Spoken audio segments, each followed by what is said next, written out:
WhatsApp guys welcome back to the channel Multivibe Lab. आज चाहिँ हामी यो सिलिकनको रबरलाई जलाएर वाटर प्रुफ सर्फेस बनाउन गइरहेका छौँ।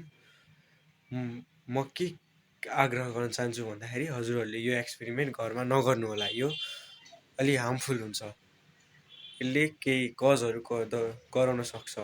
र गाइज यो भिडियो लास्टसम्म हेर्नु होला र लाइक र सब्सक्राइब गर्न नभुल्नु होला। ल सिधै मिल्यौँ है त भिडियोमा।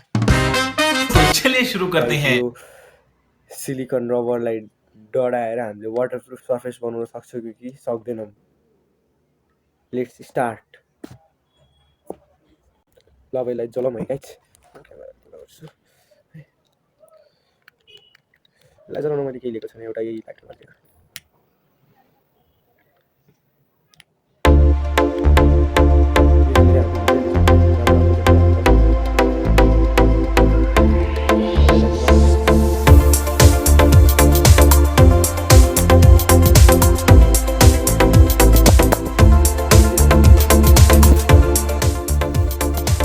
गाइज हामीले यसलाई बालेर यसको पाउडर निकालेको छौँ।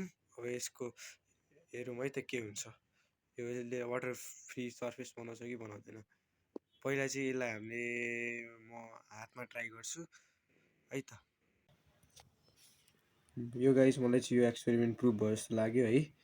यहाँ पाउडर छ मेरो यो हातमा, यहाँ भएको पाउडर मैले लगाएको र यता चेक गर्दाखेरि फाइनली यो चाहिँ वाटर फ्री सर्फेस बन्दो रहेछ। यो गाइज यो मिथ चाहिँ यो मिथ चाहिँ सक्सेसफुल भएको छ। यो चाहिँ बस्टेड होइन रहेछ। ल यो च्यानललाई लाइक र सब्सक्राइब गर्न नभुल्नु होला र यो एक्सपेरिमेन्ट घरमा गर्न नखोज्नु होला। घरमा गरे पनि कृपया आफ्नै रिस्कमा गर्नु होला, यसले कज गर्न सक्छ। Thanks for watching video till the end. Don't forget to like and subscribe.